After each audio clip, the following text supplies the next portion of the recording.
நமச்சிவாய வாழ்க, நாதன் தாழ்வாழ்க.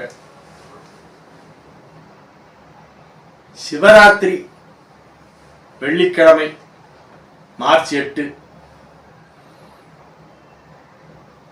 சில நேரத்தில் பிரதோஷம் முதல் நாள் வரும், அதுக்கு அடுத்த நாள் சிவராத்திரி வரும். சாயந்தரம் சூரியன் அஸ்தமிக்கும் நேரத்தில் திரையோதசி இருந்தால் அதுதான் பிரதோஷம். நள்ளிரவு நேரத்தில் சதுர்தசி இருந்தா அதுதான் சிவராத்திரி. இந்த தடவை ரெண்டும் ஒரே நாள்ல வருது. சாயந்தரம் பிரதோஷம், ராத்திரி சிவராத்திரி, ரெண்டும் ஒன்னா வருது. எப்பதான் சில நேரங்கள் அந்த மாதிரி சேர்ந்து வரும். இந்த வருடம் வெள்ளிக்கிழமை பிரதோஷம், சிவராத்திரி இது எல்லாம் சேர்ந்து வருது. சிவ வழிபாடு செய்வதால என்ன நன்மை? எல்லா கிரகங்களையும் கட்டுப்படுத்துவது சிவபெருமான். நீங்க தனித்தனியா ஒரு கிரகத்துக்கா போய் பூஜை பண்ண வேண்டாம். சிவனை கும்பிட்டா நவகிரகமும் நமக்கு சாதகமாக செயல்படும். நவ கிரக தோஷம் இருந்தால் என்ன செய்ய வேண்டும் அப்படின்னா, சிவன் கோயிலுக்கு போய் சிவனை கும்பிட்டா நவகிரக தோஷம் தானே விலை.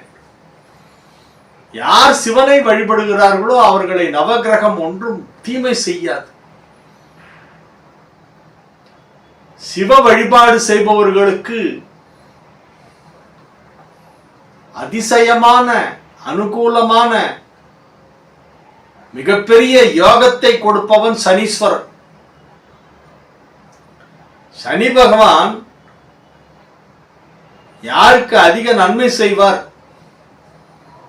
என்று பார்த்தால், சிவனுடைய அருளை பெற்றவர்கள், பவானீஸ்வரனாகிய பவானி நாதனாகிய சிவபெருமானின் அருளை பெற்றவர்களுக்கு அதிசயமான அமோகமான நல்ல பலன்களை வழங்குபவன் சனி.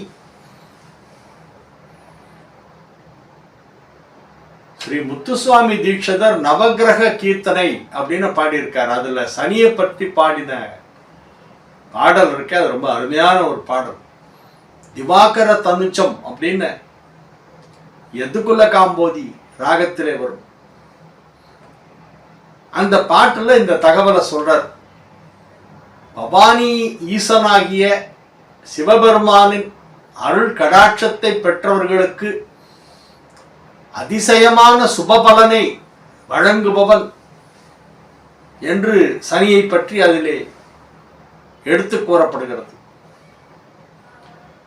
அதனால இந்த சிவராத்திரியின் போது நம்ம சாமி கும்பிட்டா நவகிரகங்களும் நமக்கு நன்மை செய்யும் அப்படிங்கிறது முதல் பலன். சிவனை தினமுமே வழிபடணும். 365 நாளும் சிவ வழிபாடு செய்ய வேண்டும். அதில் குறிப்பாக சிவராத்திரி அன்னைக்கு வணங்கினால் வருடம் பூரா வணங்கின பலன் கிடைக்கும். வருடம் பூரா சிவனை தினமும் வழிபட்டால் என்ன நன்மையோ அந்த நன்மை சிவராத்திரி அன்னைக்கு ஒரு நாள் வணங்கினாலே கிடைக்கும். அதனால மற்ற நாட்கள்ல தினசரி கோயிலுக்கு போக முடியல, தினசரி சிவ பூஜை பண்ண முடியல அப்படின்னா பரவாயில்ல. சிவராத்திரி அன்னைக்கு கண்டிப்பா சிவனை வணங்கினால் எல்லா நாட்களிலும் அவனை வணங்கிய ஒரு பலன் நமக்கு கிடைக்கும். சிவபெருமானை வழிபட்ட மனிதனை தவிர சிவபெருமானை வழிபட்ட விலங்குகள், பறவைகள், மற்ற உயிரினங்கள் அதெல்லாம் என்னென்ன எந்தெந்த கோவிலிலே எந்த ஜந்து வழிபட்டிருக்கு அப்படிங்கறத பத்தி பார்க்கலாம். எறும்பு வழிபட்ட ஊர் திருவெரும்பூர், சிலந்தி வழிபட்டது திருவானைக்கா, ஈ வழிபட்டது ஈகோய் மலை, வண்டு வழிபட்ட தலம் திருவண்டுத்துறை, நல்லூர், சிறுவண்டூர், ஓமாபுலியூர், மீன் வழிபட்ட தலம் திருச்சேலூர், சிருங்கேரி, ஆமை வழிபட்ட தலம் திருமணஞ்சேரி, கச்சபேஸ்வரம், திருக்கச்சூர், தவளை வழிபட்ட தலம் தப்பனாம்புலியூர், ஊற்றத்தூர், அணில் வழிபட்ட தலம் ராமேஸ்வரம் குரங்கணில் முட்டம், நாகம் வழிபட்ட தலம் திருநாகேஸ்வரம், திருக்கடாச்சேரி, திருப்பாம்புரம், ஸ்ரீகாளஹஸ்தி, சுப்பிரமணியா, நாரை வழிபட்ட தலம் திருநாரையூர், செங்காட்டங்குடி, மதுரை, மயில் வழிபட்ட தலம் மயிலாப்பூர், திருமயிலாடி, மயிலாடுதுறை, கிளி வழிபட்ட தலம் கீரனூர், கிளியனூர், திருவண்ணாமலை, திருமீயச்சூர், சேலம் சுகவனேஸ்வரர் கோவில், காக்கை வழிபட்ட தலம் குரங்கணில் முட்டம், சிதம்பரம், அம்பர் மாகாணம், திருவிடை மருதூர், கழுகு வழிபட்ட தலம் திருக்கழுகுன்றம். இப்படி சொல்லிட்டே போலாம். இந்த மாதிரி எந்தெந்த பறவைகள், விலங்குகள், பூச்சிகள், பிற ஜந்துக்கள் எல்லாம் சிவனை வழிபட்டன அப்படிங்கறத ஒரு லிஸ்ட் ப்ரிப்பேர் பண்ணோம்னா அது ஒரு நாள் ஃபுல்லா சொல்லலாம். இன்னைக்கு ஓரளவு தான் சொல்லியிருக்கேன். சிவராத்திரி முதல்ல இதை தெரிஞ்சுக்கோ. இன்னைக்கு இதோடைய தொடர்ச்சி அடுத்து வரும்.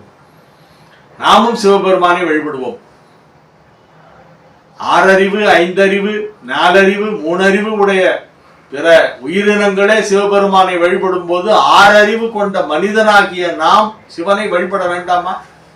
சிவராத்திரி அன்னைக்கு 4 காலமும் இரவு 4 காலம்னு சொல்லுவாங்க. 4 தரம் அபிஷேகம் நடக்கும், 4 தரம் அலங்காரம் பண்ணுவாங்க, 4 தரம் அர்ச்சனை, நைவேத்தியம், தீபாராதனை நடக்கும்.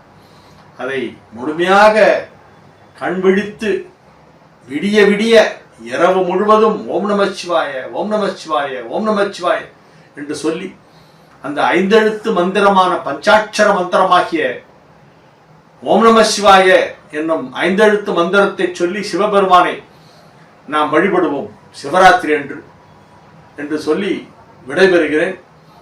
நமச்சிவாய வாழ்க, நாதன் தாழ்வாழ்க.